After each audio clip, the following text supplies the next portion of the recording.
Mari saya mengundang kita sekalian untuk dapat bangkit berdiri. Kita akan bersama-sama membacakan ayat fotum kita dari Filipi 4. Dan kita akan bacakan bersama-sama dari ayat yang ke-6 sampai yang ke-8. Mari kita baca bersama-sama. 3, 2, 1. Janganlah hendaknya kamu khawatir tentang apapun juga.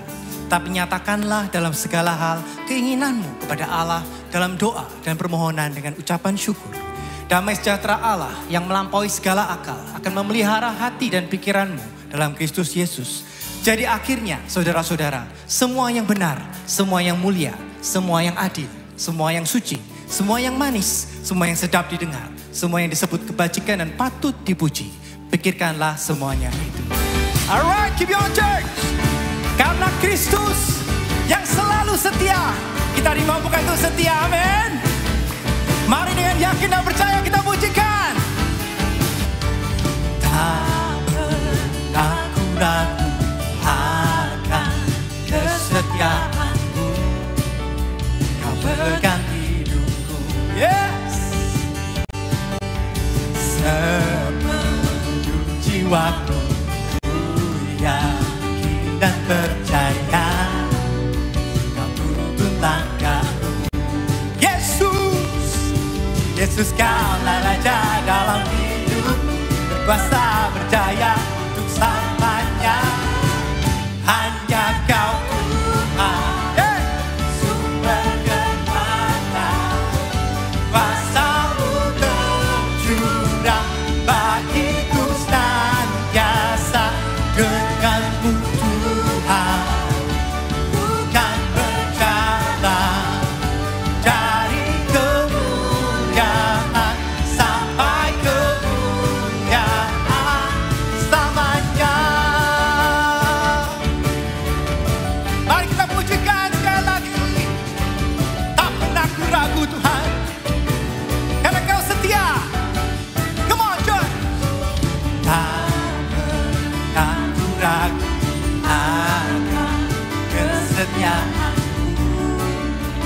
pegang sepenuh jiwaku, ku yakin dan percaya, Kau tuntun langkahku. Yesus kaulah Raja dalam hidup, berkuasa berjaya selamanya. Here we go.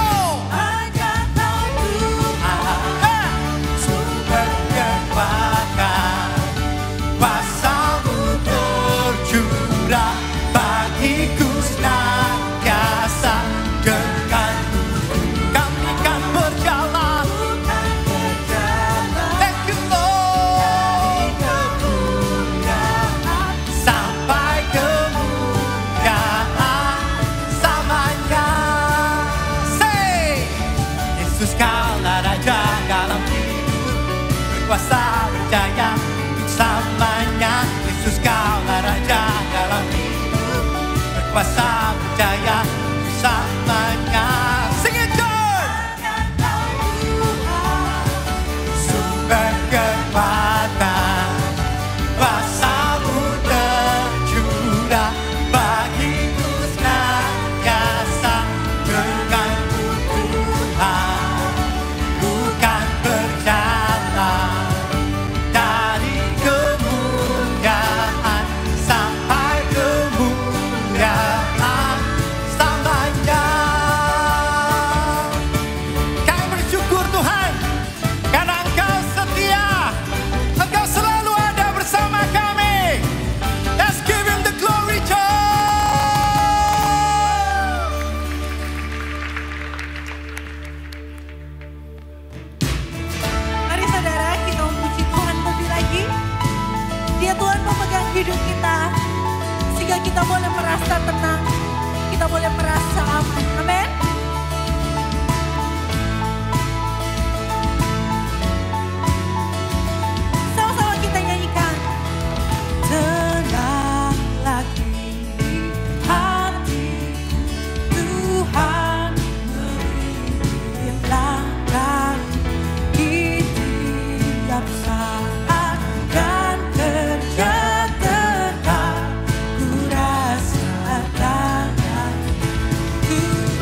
Shalom Bapak Ibu yang terkasih dalam Kristus. Kita akan kembali merenungkan pertanyaan katekismus reformasi. Di pertanyaan yang 45 saya akan bertanya kepada Anda dan Anda menjawabnya bersama-sama dengan saya. Bagaimana iman di dalam Kristus membawa kita untuk peduli terhadap orang miskin? Yesus yang mempunyai segalanya menunjukkan kepedulian terhadap kemiskinan rohani kita dengan cara menjadi miskin demi kita.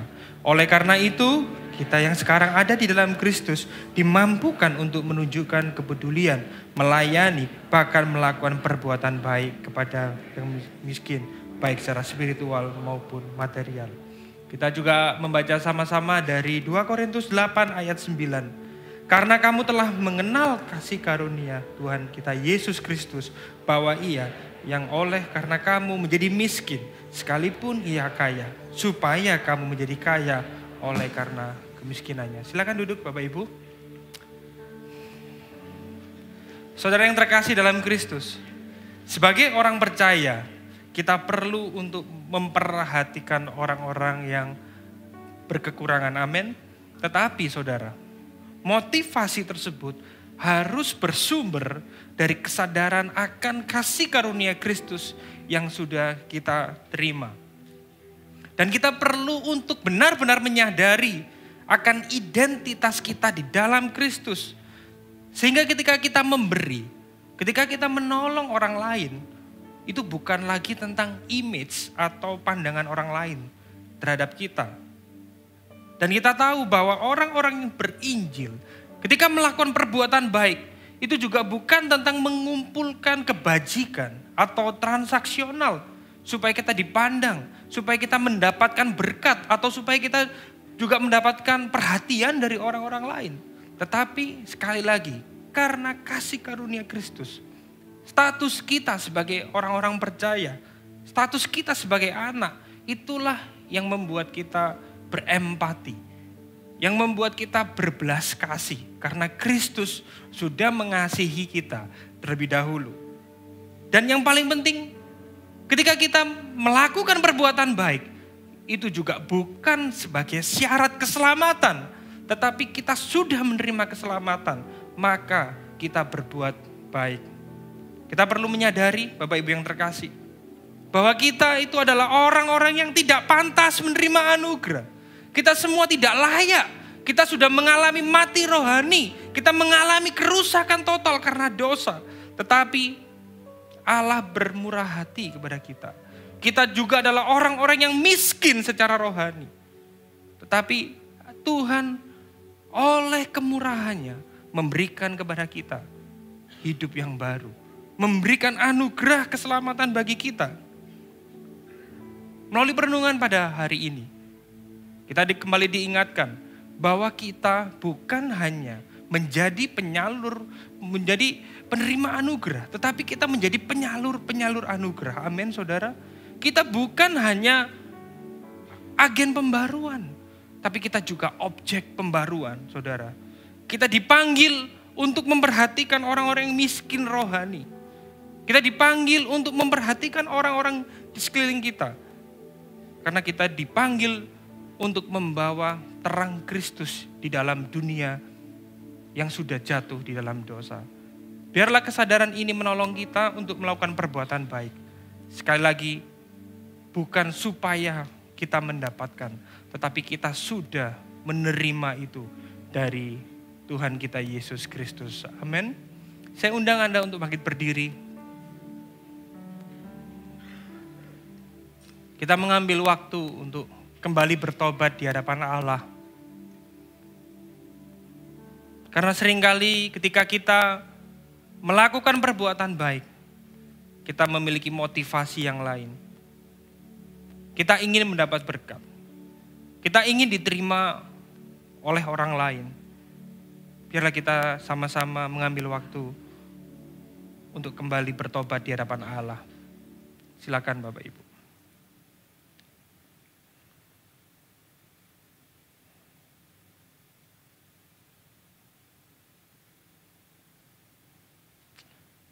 Bapa di surga, kami mengucap syukur atas anugerah-Mu. Kami mengucap syukur atas kebaikan-Mu di dalam kehidupan kami Tuhan. Ampuni kami. Seringkali kami begitu egois.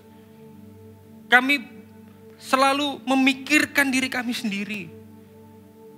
Tetapi pada hari ini Tuhan, kami mohon anugerah-Mu. Kami mohon kemurahan-Mu Tuhan. Supaya kami memiliki hati seperti hati-Mu. Berikan kami belas kasihan-Mu Tuhan. Supaya kami boleh berbelas kasih kepada orang-orang di sekeliling kami Tuhan. Tolong kami yang seringkali egois ini. Tolong kami yang seringkali memikirkan diri kami sendiri. Supaya kami boleh memuliakan Engkau melalui setiap perbuatan baik yang kami lakukan ya Tuhan. Kami mau mempercayakan Tuhan seluruh hidup kami di dalam tangan-Mu. Dan kami berdoa hanya di dalam nama Tuhan Yesus Kristus. Amin.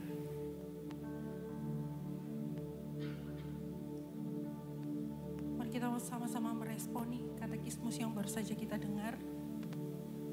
Di dalam Filipi 2 ayat 7 sampai ayatnya ke-8 firman Tuhan berkata, Dia yang telah mengosongkan dirinya sendiri dan mengambil rupa seorang hamba dan menjadi sama dengan manusia. Dan dalam keadaan sebagai manusia, Ia telah merendahkan dirinya dan taat sampai mati, bahkan sampai mati di kayu salib. Kita akan menyanyikan lagu baru, saudara. Lagu ini bercerita tentang karya Kristus yang begitu mulia, begitu indah. Dia Allah yang mulia, rela menjadi hina. Raja segala raja, rela menjadi miskin untuk setiap kita. Lihatlah misteri agung, kedatangan Sang Raja yang dipuja segenap surga, ambil rupa manusia di tengah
Jemaat yang dikasihi Tuhan.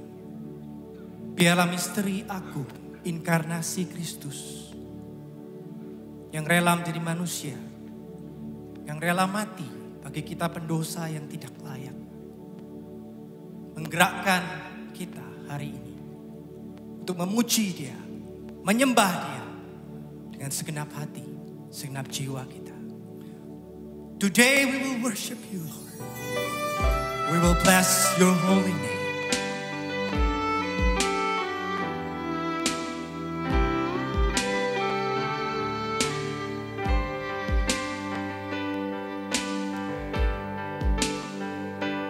Bless the Lord, oh my soul.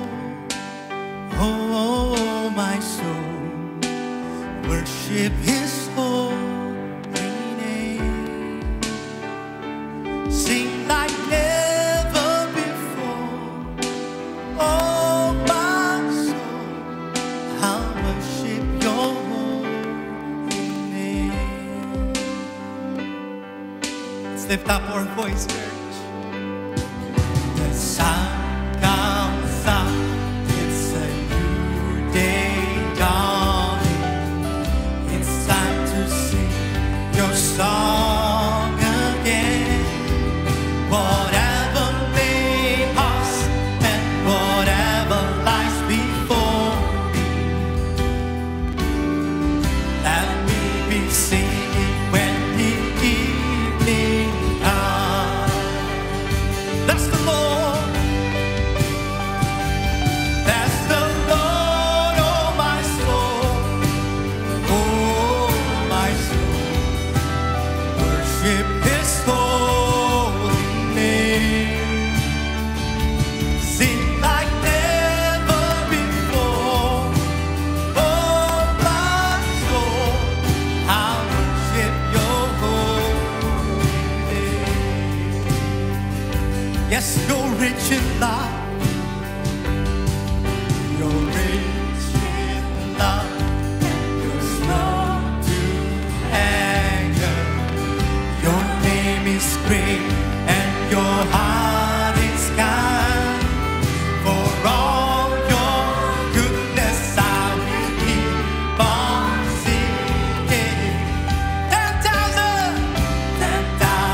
reasons for my heart to find. That's the Lord.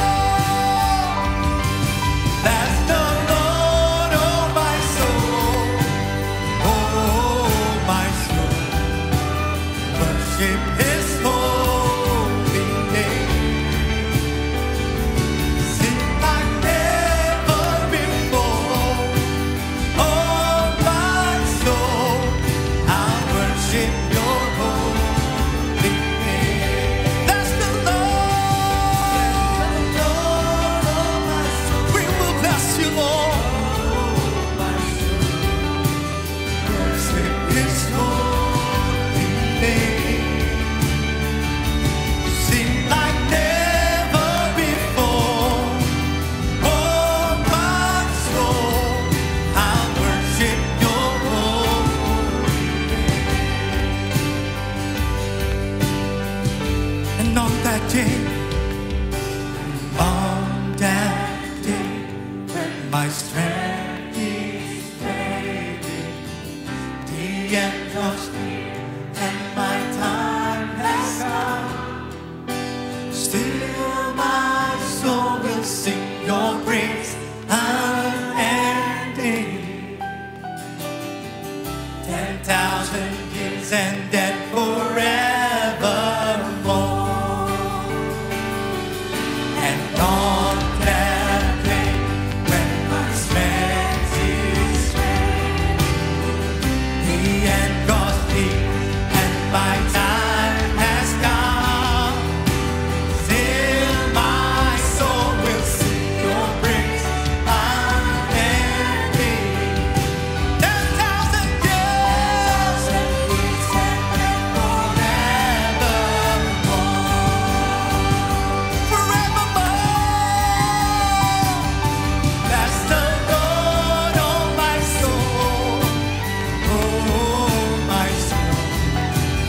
worship his soul.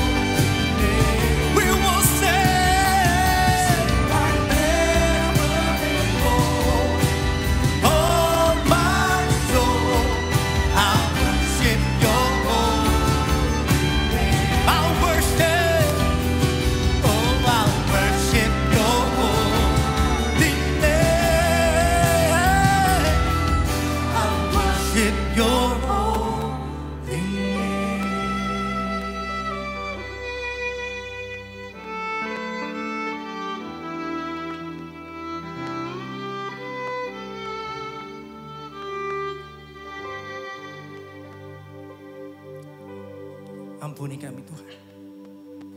Kalau kami seringkali lupa bahwa begitu banyak alasan bagi kami untuk bersyukur.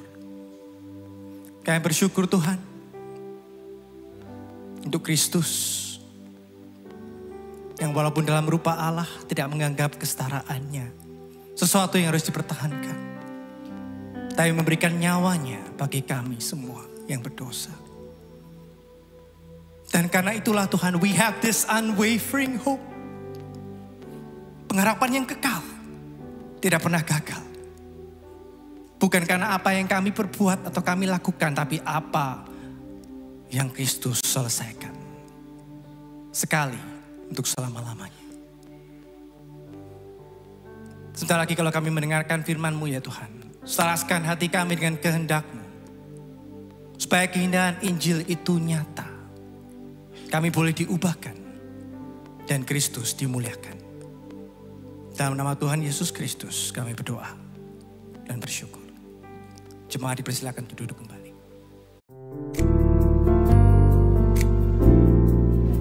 Tiba saatnya kita diberi kesempatan untuk memberikan persembahan. Anda dapat memberi dengan cara transfer ke rekening gereja yang telah kami cantumkan, atau dengan cara scan QR Code melalui aplikasi-aplikasi yang ada di samping saya. Juga bisa melalui mesin edisi yang kami sediakan di area giving booth. Dan bagi Anda yang ingin berkontribusi dalam pembangunan gereja, Anda bisa langsung scan QR Code atau transfer ke rekening gereja yang tersedia khusus untuk pembangunan gereja. Semua informasi yang dibutuhkan untuk memberi ada di kartu informasi Ways to Give di kursi masing-masing saat Anda datang. Kami juga menyediakan amplop yang Anda dapat pakai untuk memberi secara tunai. Lalu dapat Anda masukkan ke dalam kotak persembahan yang tersedia di pintu keluar saat pulang nanti. Sekali lagi, kita memberi bukan supaya diberkati secara materi berlimpah-limpah atau dijauhkan dari sakit penyakit. Tetapi kita memberi karena kita sudah menerima berkat terbesar, yaitu keselamatan melalui karya pengorbanan Kristus. Amin. Sebelum memberi, mari kita sama-sama berdoa. Bapa, mengucap syukur buat anugerah-Mu kepada kami Tuhan. Kami sungguh melihat kebaikan-Mu di dalam kehidupan kami. Bahkan kami sudah merasakan karya keselamatan yang Kau berikan di dalam kehidupan kami Tuhan. Tuhan, sebentar kami akan memberi. Biar kami memberi dengan sukacita. Karena kami tahu ini akan dipakai untuk kerajaan-Mu dan mempermuliakan nama-Mu Tuhan. Biarkan kami memberi dengan ucapan syukur. Dan kami berdoa di dalam nama Tuhan Yesus Kristus. Amin. Selamat memberi. Hi Church, back again with me Elin and this is Gibeon Weekly News.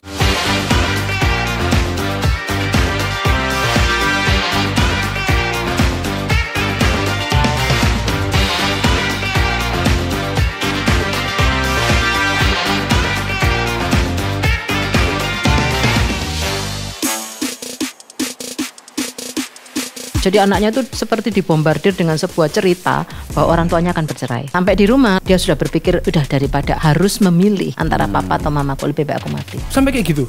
Iya, nih anak SD kelas 6 gitu. Bagaimana kita mengelola pikiran itu supaya pikiran itu enggak selalu ketika kamu stres munculnya adalah I want to die.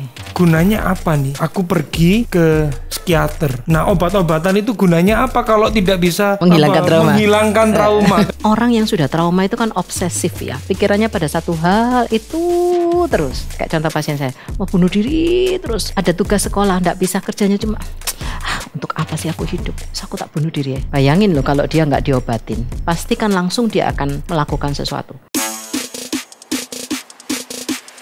Datang ke psikolog, ke psikiater itu bukan gila gitu loh. Ya, tapi stigmanya masyarakat kita, iya, itu yang masih di luar sana masih seperti itu. Apalagi kalau sudah masuk rumah sakit jiwa. Langsung tiba-tiba. Apalagi kalau kita orang Surabaya, kamu gendeng ya. Kenapa kamu harus sampai kayak gitu ya? Kalau kita mengatakan bahwa tindakan bunuh diri sebagai dosa yang tidak terampuni, maka kita sangat rentan sebetulnya untuk jatuh ke dalam sikap yang terlalu menghakimi. over judgmental. Betul. Tapi juga di satu sisi kita tidak bisa oversimplify isu ini. Karena ini isu yang sangat merebak. Serius. Iya, merebak, sangat serius. Jadi iblis itu memberikan tembakan-tembakan panah api untuk membuat kita itu tidak bisa menghidupi Injil dengan baik. Memainkan senar hati ya. Temukan jawabannya dalam podcast Mental Health You Are Not Alone yang tayang di YouTube Gibeon Church pada hari Senin 11 November pukul 6 sore. Be blessed. Seorang anak adalah anugerah dari Tuhan yang dipercayakan kepada orang tua. Karena itu, setiap orang tua memiliki tanggung jawab untuk menjaga, memelihara, dan membesarkan anak-anak dalam lingkungan yang berpusatkan dalam Injil Kristus. Gibeon Church akan mengadakan penyerahan anak pada Selasa 19 November pukul 6 sore. Segera lakukan pendaftaran melalui link berikut ini karena hari ini adalah pendaftaran terakhir. Untuk informasi lebih lanjut, kunjungi Connect Booth. Terima kasih atas dukungan Anda dalam pembangunan dan renovasi gedung gereja Gibeon.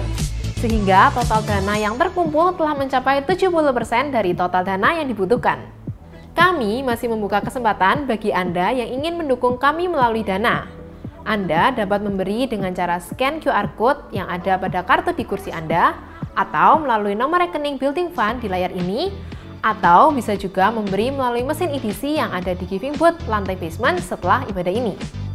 Sekian informasi yang dapat kami bagikan untuk Anda. Selamat mendengarkan khotbah.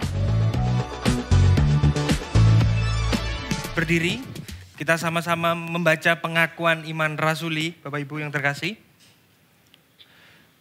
Aku percaya kepada Allah Bapa yang Maha Kuasa, Khalik langit dan bumi, dan kepada Yesus Kristus anaknya yang tunggal Tuhan kita, yang dikandung daripada Roh Kudus, lahir dari anak darah Maria, yang menderita di bawah pemerintahan Pontius Pilatus, disalibkan, mati dan dikuburkan, turun ke dalam kerajaan maut. Pada hari yang ketiga bangkit pula dari antara orang mati, naik ke surga, duduk sebelah kanan Allah Bapa yang Maha Kuasa, dan akan datang dari sana untuk menghakimi orang yang hidup dan yang mati. Aku percaya pada Roh Kudus, gereja yang kudus dan am, persekutuan orang kudus, pengampunan dosa, kebangkitan tubuh, dan hidup yang kekal. Amin. Silakan duduk Bapak Ibu yang terkasih dalam Kristus. Sekali lagi Happy Sunday. Welcome to Gibeon Church. Saya juga ingin menyapa Anda yang beribadah secara live streaming. Welcome to Gibeon Church. Di sini bukan tempat untuk orang sempurna, tapi tempat di mana kita semua disempurnakan oleh kuasa Injil dan kasih karunia Tuhan kita Yesus Kristus. Amin. Hari ini minggunya begitu spesial Sunday service. Hari ini yang khotbah bukan saya, tetapi yang khotbah ini seseorang yang sudah kita kenal dengan baik, bahkan mentor saya di dalam menyusun khotbah. Saya undang Anda untuk bangkit berdiri. Kita sambut Bapak Pendeta Wahyu Pramudia, Pak WP dari GKI Ngagel. Saya undang Pak WP.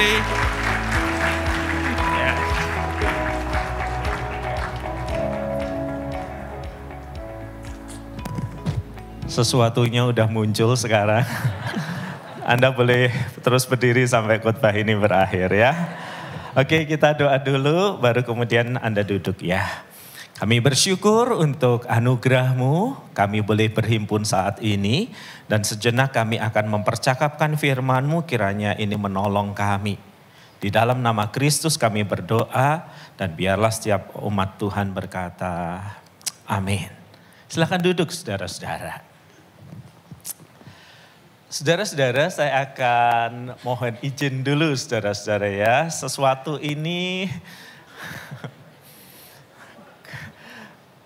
kakinya masih di fisioterapi, jadi ada kalanya nanti saya harus duduk sejenak karena saya kadang tidak terlalu tahan untuk berdiri lama saudara-saudara ya. Jadi bukan karena saya tidak menghargai Anda, apalagi tidak menghargai firman, tetapi sesuatu ini kadang-kadang membutuhkan rehat untuk kaki kiri saya ya.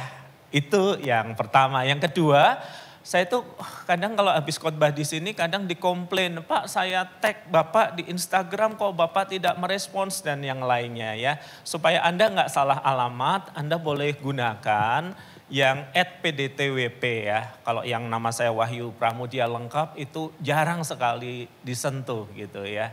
Jadi silahkan di @pdtwp gitu ya. Itu bukan keharusan tapi supaya saya bisa kemudian reshare dan berterima kasih untuk atensi atau perhatian Anda gitu ya. Oke, kita mulai percakapan ini ya. Izinkan sesuatu ini berbicara gitu. Biar dia sampai diketawain di belakang tuh. It's okay untuk membuat mistik, kita masih manusia ya. Saudara-saudara, suatu kali saya itu beli barang untuk kelengkapan rumah di sebuah toko bangunan gak jauh dari tempat saya tinggal. Saya tinggal di timur, saudara-saudara, dan tempat ini sejauh timur dari barat bagi saya. Ya, saya beli barang, saudara-saudara, dan pelayannya seorang laki-laki memberikan beberapa barang yang saya butuhkan dan membawa sekalian uang kembalian. Kami para pria, apalagi kalau sudah bapak-bapak, kami itu nggak pernah menghitung uang kembalian itu. Kalau nggak percaya tanya tuh pada para bapak-bapak, para pria, Anda hitung nggak uang kembalian itu? Nggak pernah, karena begitu besar iman kami gitu ya. Nah waktu itu saya juga nggak ngitung tuh uang kembaliannya. Jadi saya tenang aja nerima dan kemudian mobil saya mulai mundur mau mencari space untuk masuk ke jalan raya. Dan pada waktu itulah entah dari mana saya nggak pernah tahu. Tahu-tahu terdengar suara prit dan tukang parkir ada di situ. Tadi waktu saya susah payah masuk dia nggak ada. Tapi begitu saya mau keluar tahu-tahu dia seperti jatuh dari langit gitu. Dia mengulurkan tangannya, saya ajak salaman kok kayaknya dia minta uang gitu ya. Nah habis uang saya kasih, saya bersyukur dia menolong saya untuk keluar dari tempat parkir itu masuk jalan raya yang memang ramai saudara-saudara, jalannya kecil. Jadi kaca mobil saya masih terbuka sedikit sambil saya bergerak perlahan-lahan. Nah pada saat itulah saya mendengar ada orang yang berkata, Pak gitu ya sambil berlari-lari ke arah mobil saya saudara-saudara. Saya tengok dari spion, saya kenal ini orang yang tadi melayani saya gitu.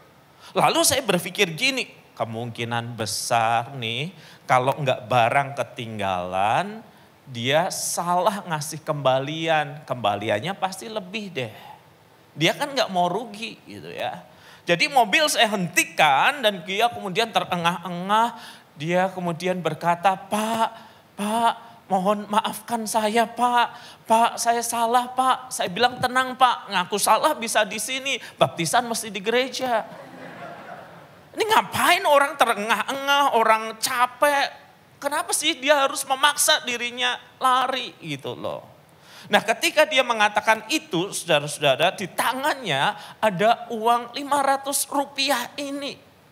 Dan dia berkata kepada saya minta maaf Pak.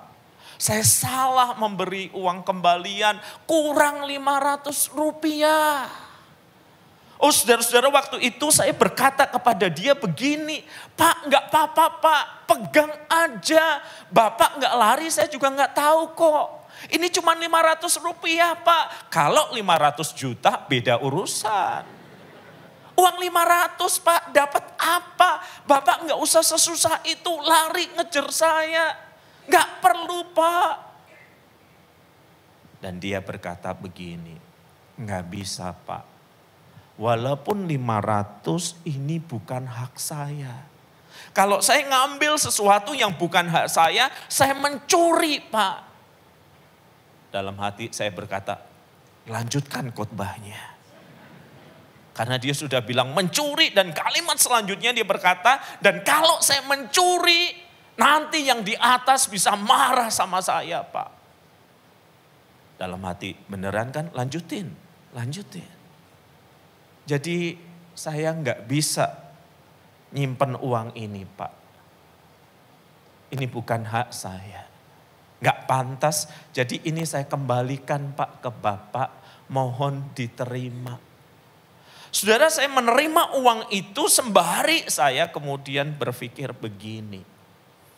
Kalau ini pegawai saya, kalau ini pegawai Anda yang kayak begini, Anda akan terusin, Anda akan membuat dia kerasan, atau Anda akan keluarin dia. Kalau itu pegawai Anda bekerja dengan attitude seperti ini, Anda senang atau enggak senang? Anda gembira atau tidak? Anda pengen menghentikan dia atau Anda berkata, 2 periode enggak apa-apa Pak. Kalau mau 3 juga bisa kita atur. Apa yang akan Anda rasakan ketika itu adalah orang yang bekerja untuk Anda? Apa yang akan Anda rasakan kalau Anda adalah customer dari toko itu? Saudara-saudara, kita ini pasti akan menghargai orang yang bekerja dengan integritas seperti ini. Kalau itu pembantu di rumah kita, kita akan awetkan. Kalau perlu pakai formalin.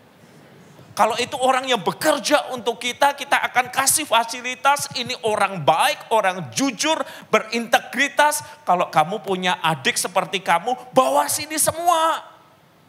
Kerja di tempatku. Karena kalau kalian semua jujur, baik, bisa kerja, aku bisa jalan-jalan, liburan terus. Kita senang diperlakukan dengan integritas yang baik. Kita senang orang memperlakukan kita dengan kejujuran dan kebaikan. Tetapi masalahnya adalah, apakah kita juga jadi orang yang seperti itu di dunia kerja kita? Ketika kita bekerja untuk atasan, ketika kita bekerja untuk klien, apakah attitude kita seperti itu? Ketika kita menjadi pemimpin dan kemudian harus memimpin segitu banyak orang, apakah attitude kita kayak begitu, penuh dengan integritas? Saudara-saudara, menarik kalau kita menemukan kitab Kolose membahas tentang soal pekerjaan. Dan bahasan soal pekerjaan ini, saudara-saudara, ditandai dengan ayat yang berbunyi dengan sangat spesifik. Apapun juga yang kamu perbuat, perbuatlah dengan segenap hatimu. Seperti untuk Tuhan dan bukan untuk manusia. Nah, gambar besarnya kayak begini, saudara-saudara. Kolose pasal 3 itu berbicara tentang manusia baru di dalam Kristus. Manusia yang telah diselamatkan oleh Injil, mendengar anugerah Kristus. Tetapi tidak berhenti di situ. Tidak berhenti Paulus kemudian berkata, sudah, kalian sudah mendengarkan Injil, kalian sudah diselamatkan, yuk sekarang kita pindah ke surga. Enggak.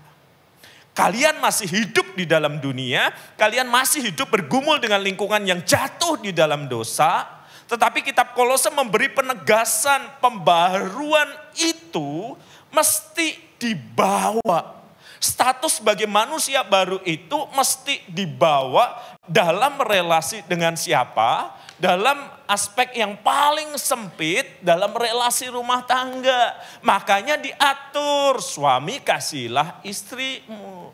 Istri tunduk dan bukan tanduk kepada suami. Orang tua sayangi anak, jangan membuat pahit. Anak hormatin orang tua. Status sebagai manusia yang baru itu mesti kelihatan penerjemahannya di dalam hidup sehari-hari. Dan kemudian diperluas dalam soal pekerjaan. Saudara, kenapa sih Rasul Paulus mesti menegaskan hal ini? Karena pada waktu itu, saudara-saudara, ada aliran yang tidak sehat, yang sesat, namanya Gnosticism. Gnosticism berasal dari kata gnosko, pengetahuan, adalah campuran antara kekristenan, Yudaisme, dan filsafat-filsafat lain. Nah, mereka itu ngajarin orang begini. Di dalam diri manusia ada aspek roh. Roh itu suci. Tetapi ada aspek daging. Daging ini berdosa. Implikasinya apa? Semakin rohani seseorang menekankan dimensi roh, dia tidak peduli dengan urusan sehari-hari. Alias kalau orang rohani punya kualitas yang baik menurut Gnosticism, dia akan menjauhkan diri dari materi yang jahat ini. Kamu suci, kamu berurusan dengan yang ilahi saja. Kamu gak ada urusannya dengan yang duniawi. Aspek Aspek yang kedua dari Gnostisism adalah keyakinan bahwa roh itu suci, materi ini berdosa. Jadi gimana? Hidup aja dualistik. Kalau sedang berurusan dengan soal ibadah, soal rohani, soal roh, hiduplah yang paling suci semaksimal mungkin. Tetapi materi tubuh ini jahat dan berdosa. Itu artinya apa? Kalau kamu sedang hidup dengan materi, dengan tubuhmu, puaskan saja hawa nafsunya. Jadi di tengah cara berpikir keliru yang melanda jemaat, di mana orang berpikir semakin rohani, semakin tidak mengurusi hal-hal duniawi termasuk keluarga dan pekerjaan. Semakin kamu rohani, pengaruh Gnostisism itu rohmu mulia tetapi tubuhmu berdosa, ya puaskan hawa nafsu dengan tubuh. Lakuin hal sesuai dengan yang tubuhmu mau, nanti kalau soal rohani urusan belakangan. Nah, firman Tuhan itu mengajar sebuah pandangan yang lebih holistik. Pembaharuan diri ini, aspek rohani ini harus dibawa ke dalam hidup sehari-hari. Orang tidak boleh berpikir dualistik bahwa kalau di gereja saya suci dan saleh. Kalau di dalam hidup sehari-hari kita berkata roh memang penurut tetapi daging itu. Nah. Dan Anda jangan berpikir soal Gnostisism itu hanya di masa lalu. Saya duduk di sebuah kafe dengan seorang pengusaha. Pokoknya kalau Anda ketemu di kafe dengan orang lain, jangan tanya siapa yang bayar, pasti bukan saya. Ya, jadi kafe itu full pack gitu ya. Dan dia merasa perlu mengangkat telepon. Mau keluar jauh harus naik angkot 2 kali. Jadi dia harus mengangkat telepon di hadapan saya. Dia berkata, "Pak, sebentar ya, saya angkat teleponnya." Nah, saya nggak tahu apa yang dipercakapkan, tapi dari beberapa perkataannya membuat saya berpikir ulang. Mosok sih dia bilang ready stock, padahal dia tadi barusan curhat, stoknya habis, dia lagi bingung nyari supplier. Masa sih dia bilang kondisi perusahaan baik, tadi barusan minta doa syafaat, kondisi perusahaannya sekarat. Kan jadi bingung kan? Nah, setelah dia meletakkan teleponnya, dia berkata begini, "Pak WP, pokoknya Bapak jangan dengerin saya kalau lagi ngatur bisnis ya. Banyak bohongnya. Bapak dengerin saya aja kalau di gereja." Jadi di gereja dia dituntun oleh malaikat. Di dalam bisnis dia juga dituntun oleh malaikat. Malaikat maut. Sifatnya jadi dualistik. Nah, yang seperti inilah yang firman Tuhan perangi jauh-jauh hari. Kamu diperbaharui oleh Injil, kamu menjadi manusia baru, dimensi rohmu diperbaharui. Ayo perilaku yang sudah diperbaharui itu dibawa masuk ke dalam rumah tangga, dibawa masuk ke dalam dunia kerja. Dan firman Tuhan ini jujur tidak mudah menghayati pembaharuan yang sudah Allah lakukan melalui Yesus Kristus dibawa ke dalam dunia di luar. Kenapa saudara-saudara? Karena Anda dan saya masih berada di dalam proses pengudusan, progressive sanctification masih berlangsung, sementara dunia ini hidup tanpa mengenal Allah. Kita akan merasakan tekanan yang tidak mudah di situ. Betapa tidak mudah membawa pembaharuan itu sampai dalam hidup sehari-hari. Dan firman Tuhan itu jujur bahwa di dalam dunia kerja ada godaannya. Kalau Anda pekerja yang masih dalam tanda kutip ikut orang, ada godaan yang saya sebut secara sederhana, Anda dan saya bekerja asal Bapak senang, asal bos senang, atas Bu atasan senang. Kalau dia senang, masa depan saya terjamin. Kalau dia tidak senang, berarti Tuhan segera datang untuk saya. Penderitaan akan segera terjadi. Dan ini yang diperingatkan saudara-saudara di balik ayat ini. Hai hamba-hamba, terjemahan harafiahnya budak, karena waktu itu kekristenan lahir dan hadir di tengah masyarakat di mana perbudakan itu diterima sebagai sebuah standar sosial. Dan kekristenan tidak melakukan revolusi, menjungkir balikkan, mengubah sistem, tetapi dia datang untuk mewarnai agar relasi tuan dan budak ini dijiwai oleh sesuatu yang berbeda. Makanya dia berkata, hai hamba-hamba, taatilah tuanmu yang di dunia ini dalam segala hal. Perhatikan peringatannya, perhatikan godaannya, jangan hanya di hadapan mereka saja untuk menyenangkan hati manusia. Ketika Anda membaca ayat ini, Anda langsung ingat kan? Barangkali Anda ingat teman Anda. Betul itu Pak, si X harus hadir. Dia kalau di kantor suka cari muka. Gak tahu mukanya hilang di mana Pak. Anda mungkin mengatakan itu persis orang itu Pak. Yang bekerja tidak dengan ketulusan. Yang bekerja asal-asalan. Yang penting bos senang, yang penting bapak senang, yang penting ibu senang. Dan diperingatkan, kamu tidak boleh bekerja dengan kepura-puraan seperti ini. Sebagai orang yang tertebus, kamu tidak boleh bekerja untuk mencari muka. Kamu tidak boleh bekerja tanpa ketulusan. Lihat bagaimana kebenaran Injil itu terjemahkan dalam hidup sehari-hari. Bahwa kamu harus bekerja dengan baik, dengan optimal. Kenapa? Karena engkau bekerja di hadapan Dia yang mengasihi kehidupanmu. Dia juga berbicara tentang pemilik usaha.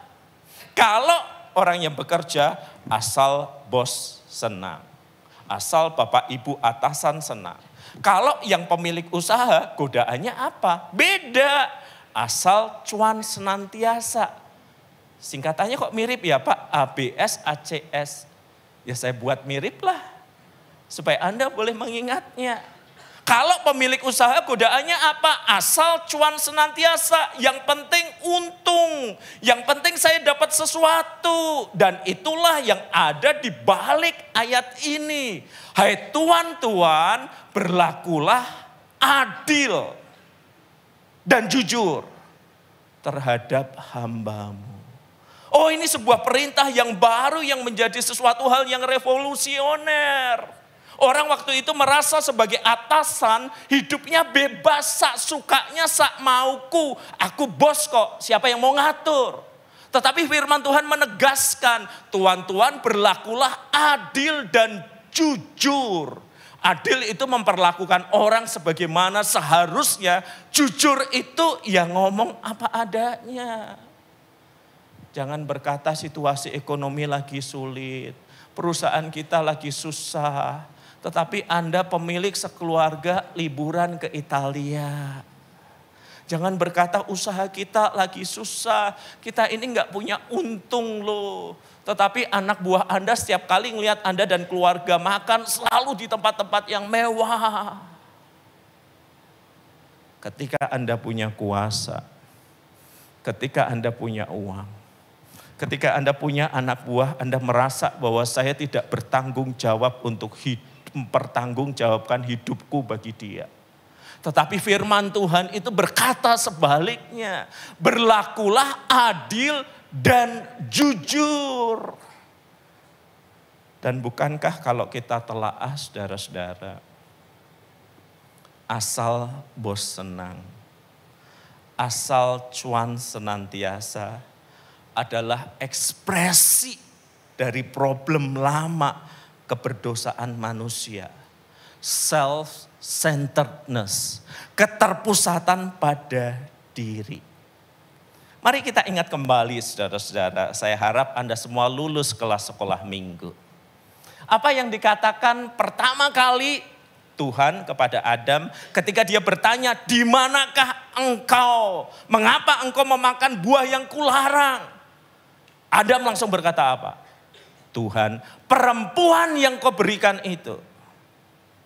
Jadi setelah manusia jatuh ke dalam dosa, self-centeredness, keterpusatannya pada diri bukan pada Tuhan, membuat dia melindungi dirinya dan menyalahkan orang lain. Dan kemudian Tuhan minta perempuan itu pertanggungjawabannya, dan perempuan itu berkata apa? Ular itu Tuhan. Kalau ularnya masih bisa ngomong, dia akan berkata,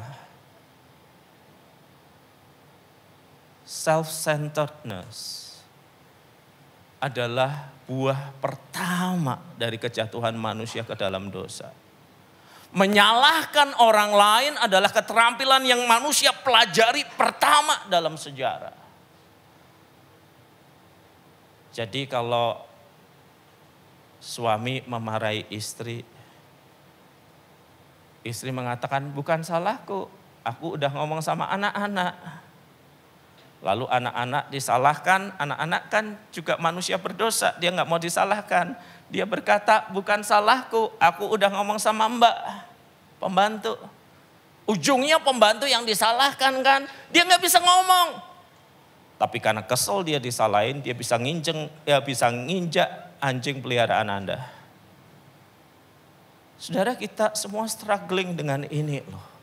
Karena kita masih ada di dalam proses pengudusan yang terus-menerus berlangsung.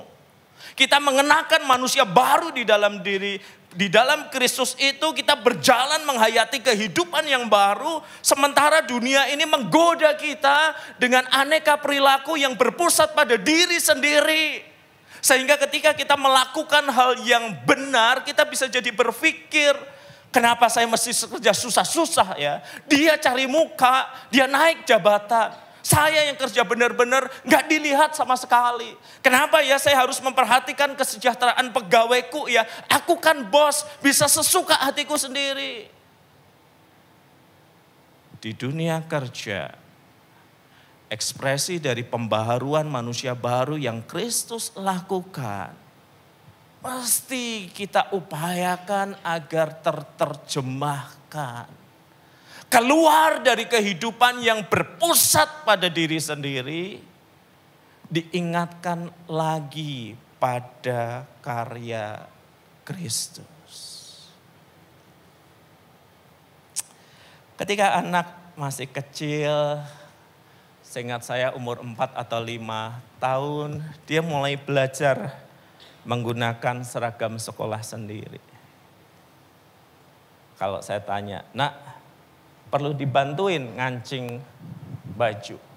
Enggak, Pak, aku udah bisa, aku udah gede. Jadi saya bilang, oke, Papa mandi dulu ya. Saya masuk ke kamar mandi, saya tutup pintunya, kemudian terdengar suara, Pa, sambil dikotok-kotok. Pa, lubangnya kurang 1, Pa. Lubangnya kurang 1. Cutter di mana, Pak? Gunting di mana, Pak? Saya bilang, tenang, nak. Tenang. Saya pakai lagi baju saya dan saya lihat. Anda yang orang punya anak pasti Anda tahu. Kenapa dia bilang lubangnya kurang 1, saudara? Ya? Salah ya? Kelewatan ya? Kancing pertama ditaruh lubang kedua. Gitu ya? Yang pertama sudah salah. Tetapi apakah salah pertama menyebabkan kancing kedua, ketiga nggak bisa masuk? Kedua dan ketiga bisa masuk.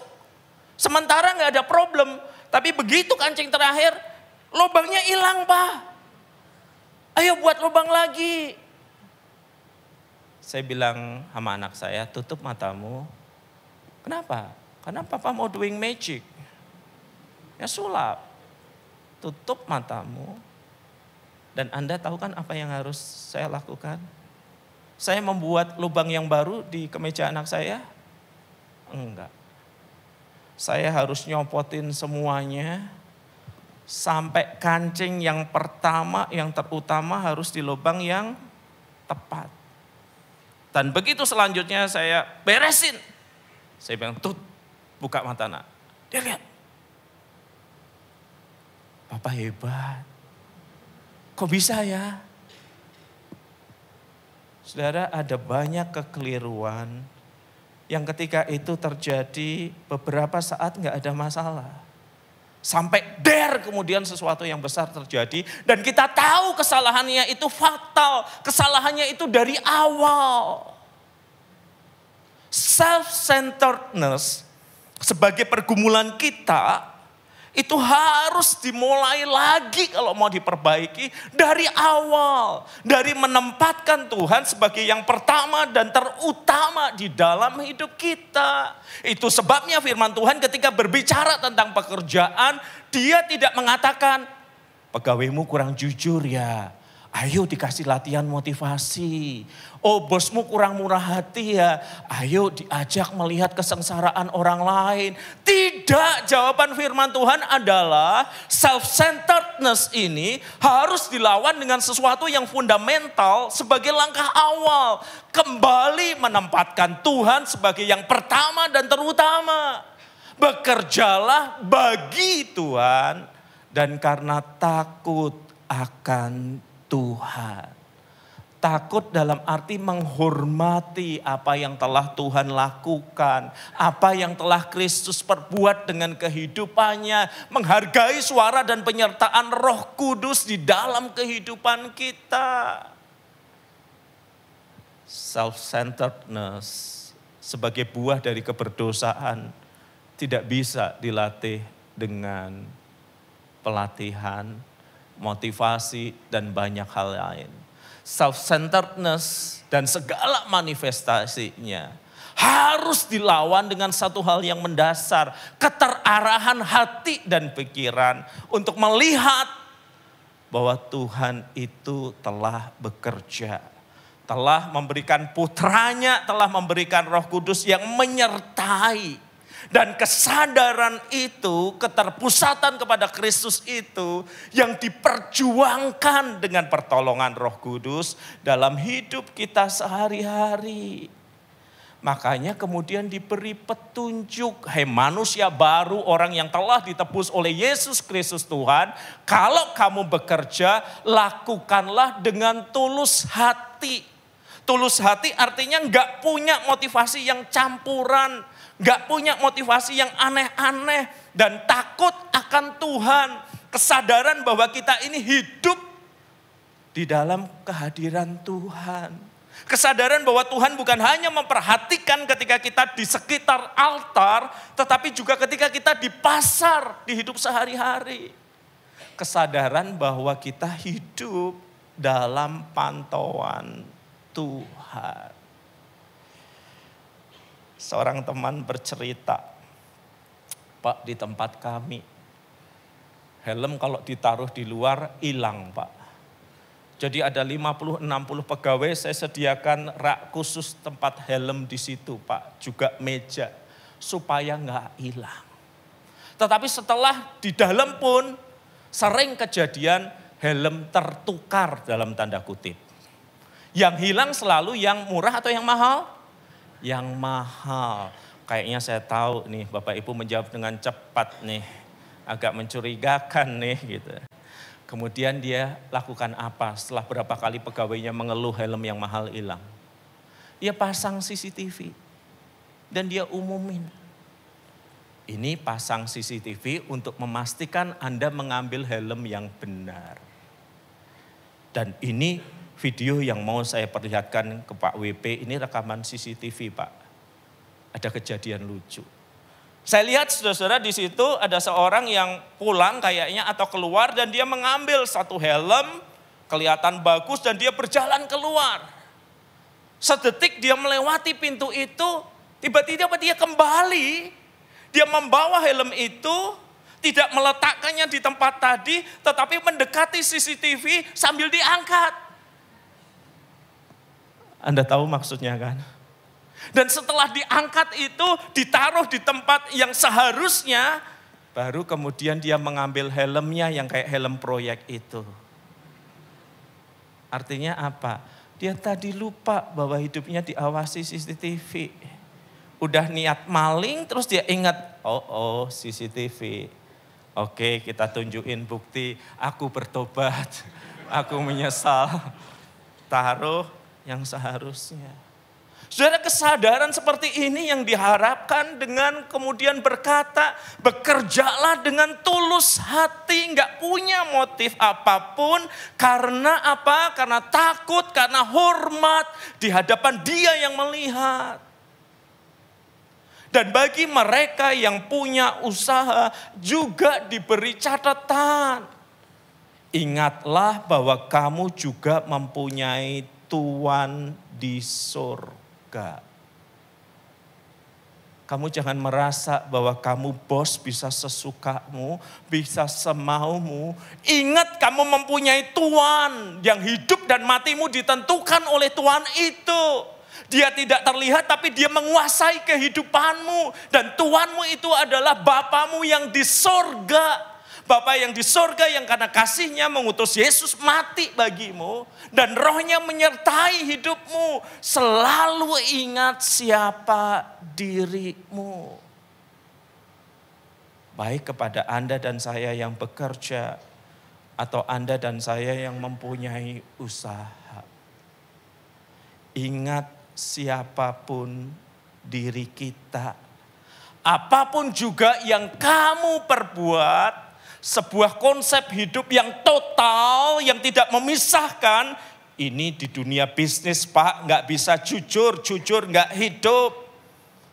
Ini di dunia gereja, di dalam kesadaran akan hadirat Tuhan Pak. Saya harus apa adanya, jujur dan tulus. Tidak. Kita tidak hidup dalam dualisme yang seperti itu.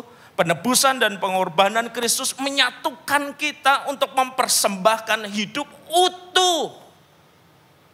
Entah di altar, entah di pasar, apapun juga yang kamu perbuat. Apa saja, perbuatlah dengan segenap hatimu seperti untuk Tuhan. Digunakan kata seperti karena seringkali dan dalam banyak kesempatan kita tidak bisa merasakan hadiratnya. Yang ada atasan kita, yang ada rekan kita, yang ada bawahan kita, yang ada sesama manusia, kita diingatkan kualitasnya adalah kualitas mengingat untuk Tuhan.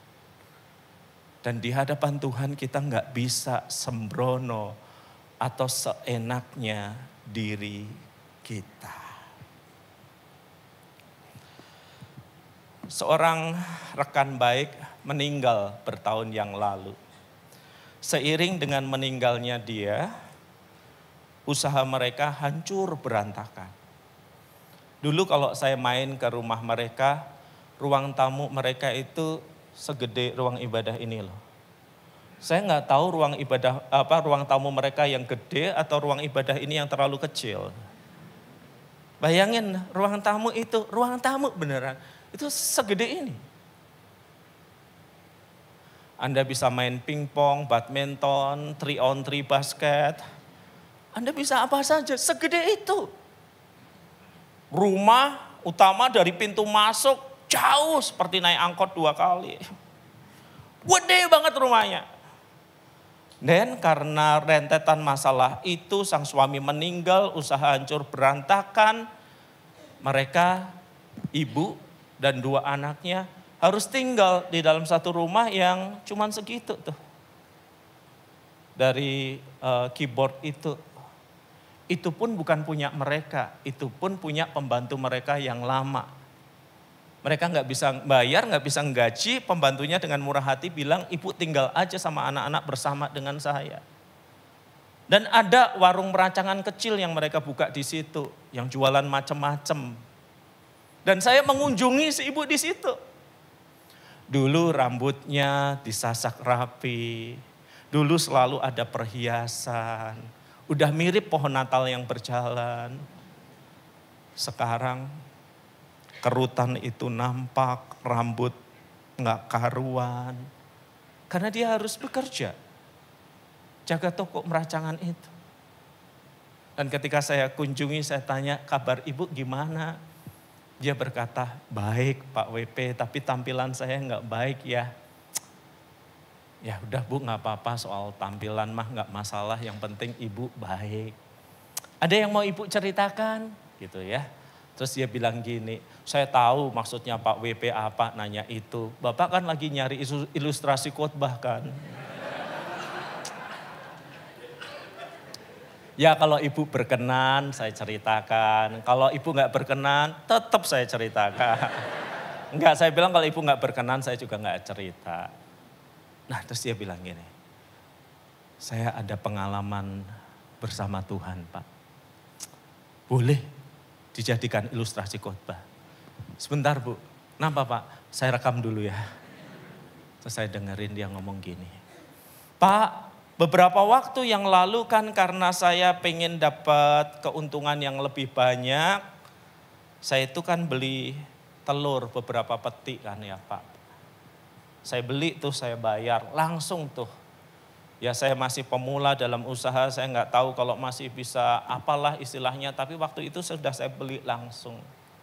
Dan telur itu kan ada expired date-nya kan saudara. Ya, bukan di telurnya dibalik itu produksi ayam ini expired date, enggak kan, tapi ada kan. Kadang ada di kemasan, kadang kalau telur peti ya di luar itu udah ada daya tahannya sampai batas tertentu dan kemudian rusak dan membusuk kan. Nah saya pede Pak WP, saya merasa ini barang akan laku. Tetapi betapa kagetnya saya ketika seminggu sebelum itu saya perkirakan akan rusak umurnya, itu stoknya masih banyak Pak. Sampai saya bilang sama anak-anak, makan telur baik untuk kesehatan. Makan yang banyak, baik untuk kesehatanmu. Yang terjadi bukan sehat Pak, bentol-bentol udah gitu ya. Tapi saya pengen mengurangi kerugian saya. Dan Pak WP tahu nggak? Pertama kali di dalam hidup saya berdoa dengan serius. Saya bilang Tuhan tolong ya, supaya ini bisa laku. Kalau nggak laku saya rugi besar. Saya minta anak-anak juga berdoa Pak. Tetapi nggak semua seperti yang kami doakan Pak. Pembeli datang 1 dan 2, 1 dan 2, sehingga kurang lebih 3-4 hari menjelang telur itu busuk. Sore itu saya udah putus asa. Saya tutup pintu warung kecil ini Pak, saya kunci, saya mau masuk ke rumah. Tiba-tiba saya mendengar langkah kaki orang, saya lihat seorang pria bertanya, situ jual telur kan? Situ jual telur kan?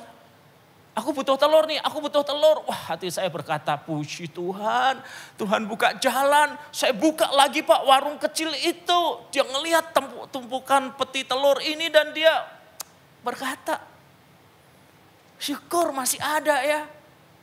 Hati saya sudah berkata, inilah doa yang terjawab. Mujizat itu nyata Pak. Tapi sejenak kemudian dia bertanya,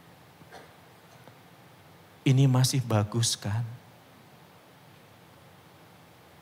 Pertanyaannya menghunjam hati saya. Saya jawab apa ya Pak? Kalau saya jawab ini 3-4 hari lagi busuk rusak. Bapak Ibu bisa ngira apa yang akan terjadi kan? Tetapi kalau saya nggak jawab, saya nggak tenang. Kalau saya bohong apalagi, hati nurani saya nggak tenang. Lihat saya diam, dia nanya, kondisi telur ini bagaimana? Coba kalau Bapak Ibu ada di dalam posisi si ibu itu. Bapak Ibu jawab apa? Saya scan dulu. 57% berkata, diem aja Pak. Deloken dewe. Cekan dewe. Saya diem Pak. Terus dia nanya sekali lagi saya tanya, ini telur masih baik atau enggak?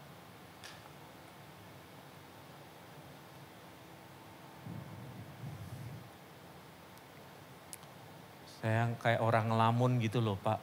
Pertanyaan gampang jawabannya kok susah ya. Dan saya jawab, kayaknya umurnya nggak akan lama lagi ya. 3-4 hari ini akan rusak. Kalau kamu mau beli apalagi dalam jumlah yang banyak, tolong gunakan segera. Nggak bisa disimpan lebih lama lagi. Saudara kalau dengar jawaban ini, kalau adegannya sinetron Indonesia, di zoom in kepada bapaknya segini, lalu si bapak berkata, apa?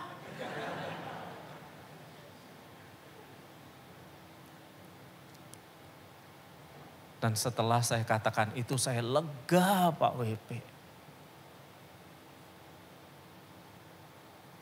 Tapi deg-degan. Kenapa sekarang si bapak lagi diem juga? Lalu dia berkata, oh begitu. Dalam hati saya, mati saya. Kalau begitu ya udah. Saya ambil semua ya. Karena saya butuhnya memang hari ini.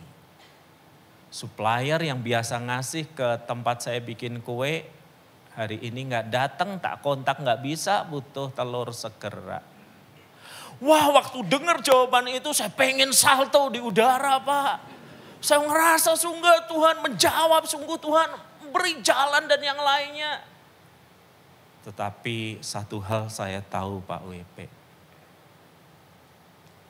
Saya nggak mau berkat. Saya mau taat. Sedetik sebelum saya menjawab apa adanya itu, saya melirik salib kecil yang ada di toko saya, di warung saya. Saya tahu saya sudah mendapatkan berkat terhebat. Kristus mati, menyelesaikan dosa saya, menopang hidup saya. Saya hidup di hadiratnya. Masa berani saya berbohong? Saya tidak mau berkat, saya mau taat.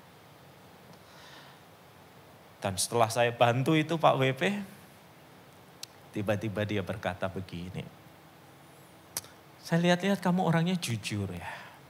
Udah terbukti tadi. Kemudian dia ambil satu telur, dia pecahin, kamu ngomong bener. Ini umurnya pendek. Kamu jujur. Ya udahlah daripada aku pusing urusan dengan supplierku yang berkali-kali bohong, tidak tepat waktu. Minggu berikutnya tak ambil aja semua dari kamu ya. Wah, waktu mendengar kalimat itu saya ingin berkata, yes, salto di udara. Saya kumpulin anak saya, kita ibadah pengucapan syukur nak.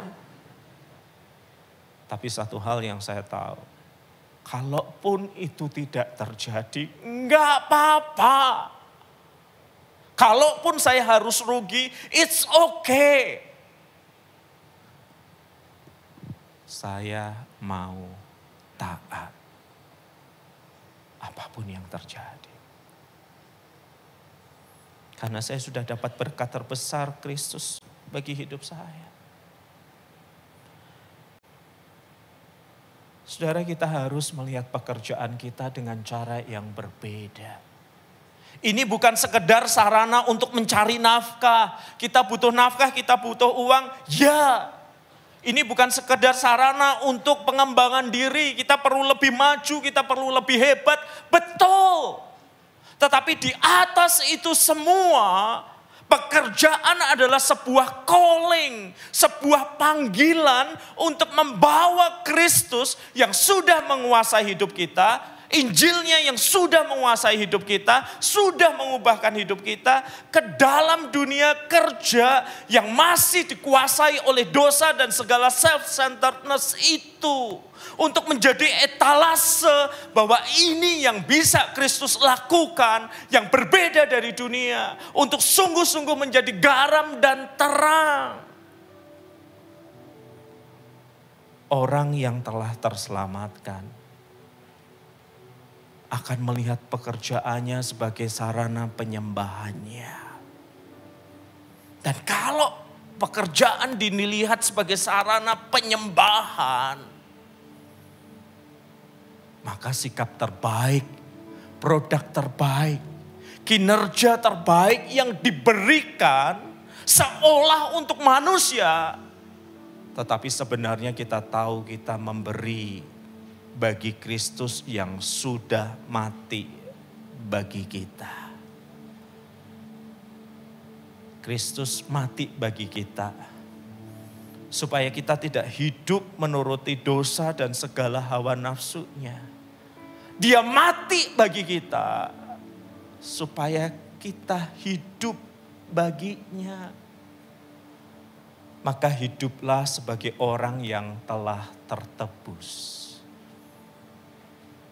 Baik di altar ini, di dalam ibadah ini, ataupun di pasar, dalam hidup sesehari. Hiduplah sebagai orang yang telah tertebus.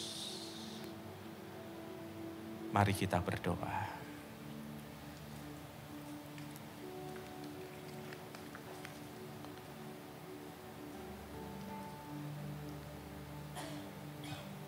Saya tidak akan bertanya tentang sikap Anda di altar, di ibadah. Tetapi bagaimana Anda menjalani pekerjaan sehari-hari di hadapan Kristus yang Maha Tahu? Apakah pekerjaan itu menjadi sarana penyembahan bagi Anda? Berkualitas dan terbaik. Atau Anda jujur mengaku dan berkata, aku hidup seperti orang lain Pak WP di pekerjaan dan di bisnis. Kotor, gak layak, gak pantas.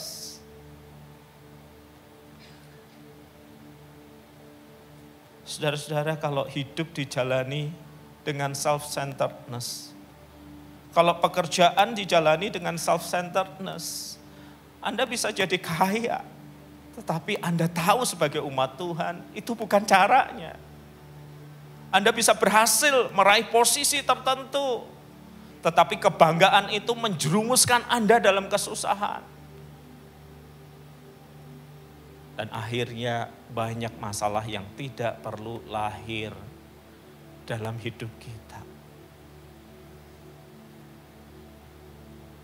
Tatanan hidup kita berantakan, tatanan pekerjaan kita berantakan.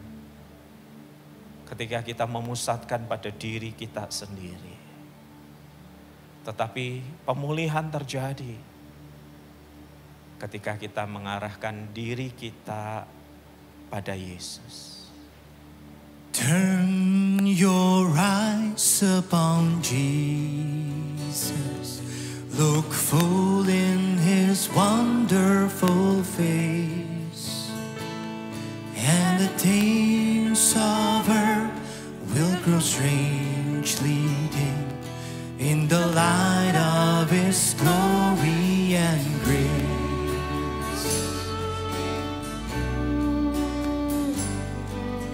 Pandanglah pada Yesus, pandanglah wajah mulianya,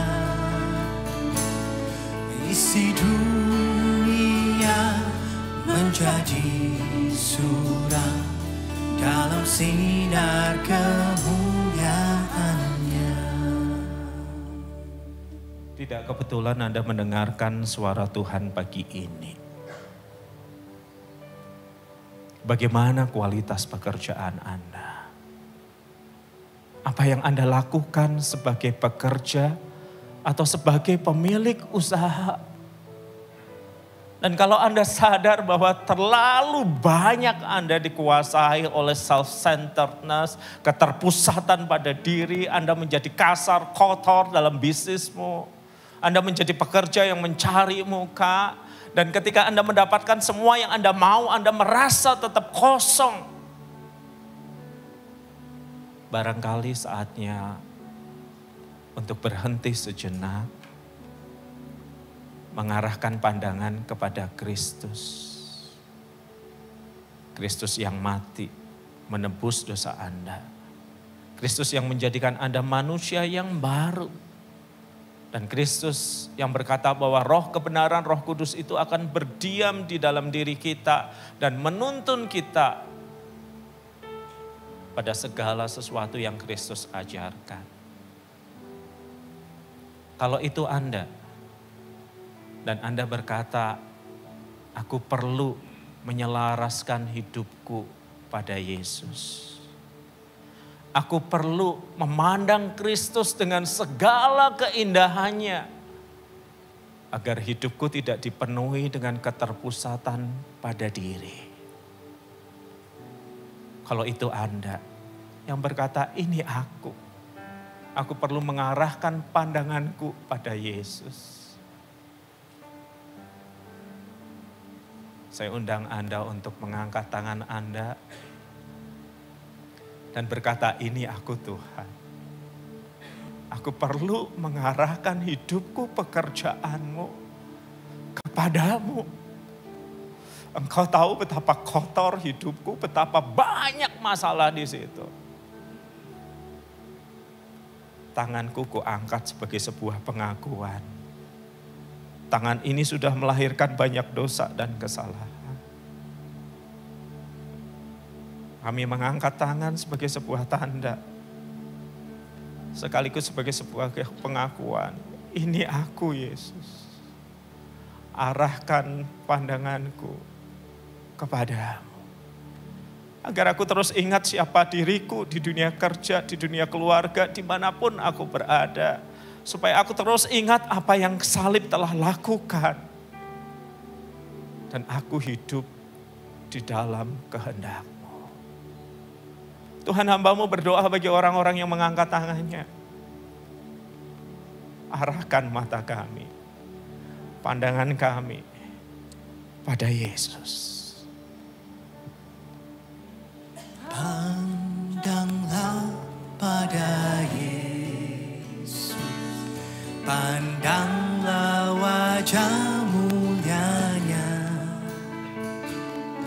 isi dunia menjadi suram dalam sinar kemuliaannya. Jemaat yang terkasih dalam Kristus, saya undang Anda untuk bangkit berdiri. Kita akan melakukan sakramen perjamuan kudus. Biarlah ketika kita melakukannya, ini bukan hanya sebagai rutinitas atau hanya bagian dari sebuah ibadah. Tetapi ketika kita melakukan ini, kita benar-benar mengingat apa yang Kristus telah lakukan bagi setiap kita. Siapa yang mengikuti sakramen perjamuan kudus, yaitu mereka yang sudah percaya kepada Yesus sebagai Tuhan dan Juru Selamat satu-satunya. Dan mereka yang sudah menerima sakramen baptisan. Melalui sakramen perjamuan kudus ini mengingatkan kita akan karya Kristus di kayu salib bagi manusia berdosa. Dan juga mengingatkan kita akan persekutuan dengan Kristus dan anggota tubuh Kristus yang lain. Serta merupakan perwujudan pengharapan akan kedatangan Kristus kedua kalinya. Mari kita angkat roti yang ada di tangan kita dan dengarkanlah firman Tuhan. Sebab apa yang telah kuteruskan kepadamu, telah aku terima dari Tuhan, yaitu bahwa Tuhan Yesus pada malam waktu ia diserahkan, yang mengambil roti, dan sesudah itu ia mengucap syukur atasnya, dan memecah-mecahkan dan berkata, inilah tubuhku yang diserahkan bagi kamu, perbuatlah ini menjadi peringatan akan aku. Roti yang kita pegang adalah roti biasa, tetapi kita menaruh iman, bukankah roti yang kita pegang adalah persekutuan kita dengan tubuh Kristus. Mestinya kita yang disiksa. Mestinya kita yang menderita karena dosa-dosa kita. Kita yang tergantung di kayu salib itu. Tetapi Kristus menggantikannya bagi kita. Kalau saudara semua percaya bahwa ini adalah persekutuan kita dengan tubuh Kristus, mari kita makan roti ini bersama-sama di dalam nama Tuhan Yesus Kristus.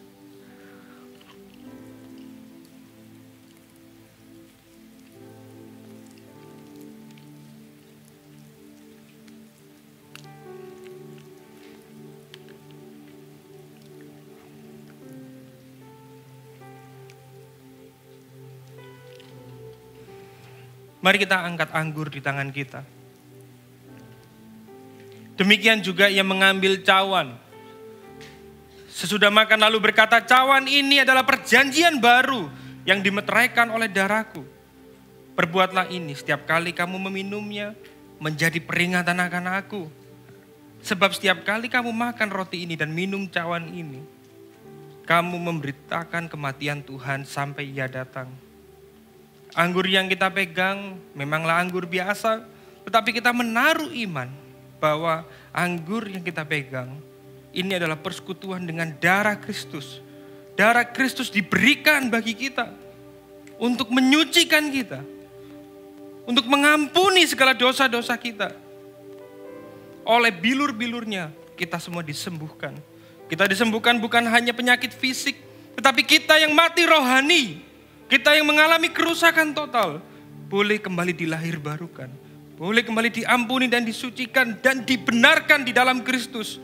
Tidak peduli semerah apapun dosamu, oleh darah Kristus kita disucikan dan kita mendapatkan kehidupan yang baru di dalam Kristus. Kalau saudara semua percaya bahwa ini adalah persekutuan kita dengan darah Kristus, mari kita minum anggur ini bersama-sama di dalam nama Tuhan Yesus Kristus.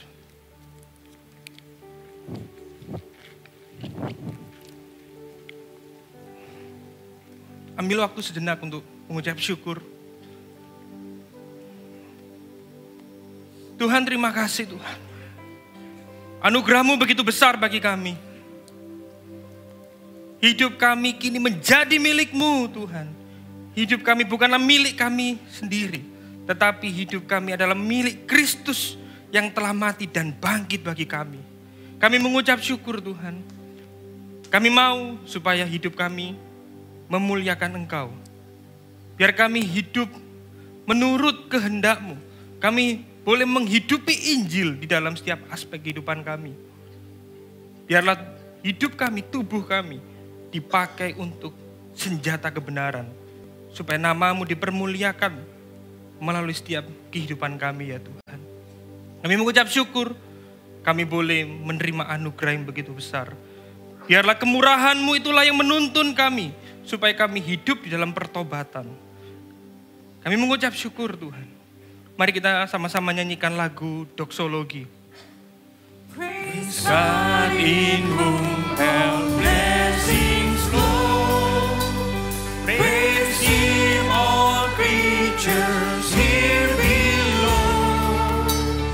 Praise Him above ye heavenly hosts. Praise Father, Son, and Holy Ghost. Puji Allah sumber rahmat. Puji Dia swaciptaannya.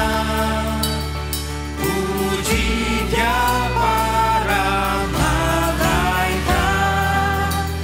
Bapa, Putra, dan Roh Kudus. Amin. Jemaat yang terkasih dalam Kristus, marilah kita arahkan hati dan tangan kita kepada Kristus yang sudah menyelamatkan, memelihara dan menopang kita. Tuhan memberkatimu dan melindungimu. Tuhan menyinari engkau dengan wajah-Nya dan memberi engkau kasih karunia. Tuhan menghadapkan wajah-Nya kepadamu dan memberi engkau damai sejahtera yang melampaui segala akal.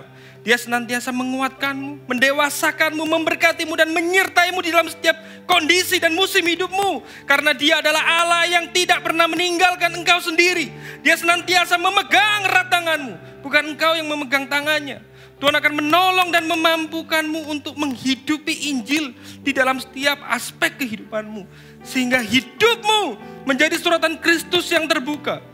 Tuhan memberkatimu dengan kisah iman dan pengharapan. Sehingga cerita hidupmu senantiasa menyaksikan kebaikan anugerah Tuhan. Dirahmatilah engkau dengan kerendah hatian, agar hidupmu senantiasa mempermuliakan Allah Tritunggal Maha Kudus. Dan jemaat yang terkasih dalam Kristus, terimalah persekutuan yang manis dan kasih sayang yang sempurna dari Allah Bapa, Putra, dan Roh Kudus yang menyertaimu mulai saat ini sampai selama-lamanya. Dan setiap kita yang percaya sama-sama katakan amin.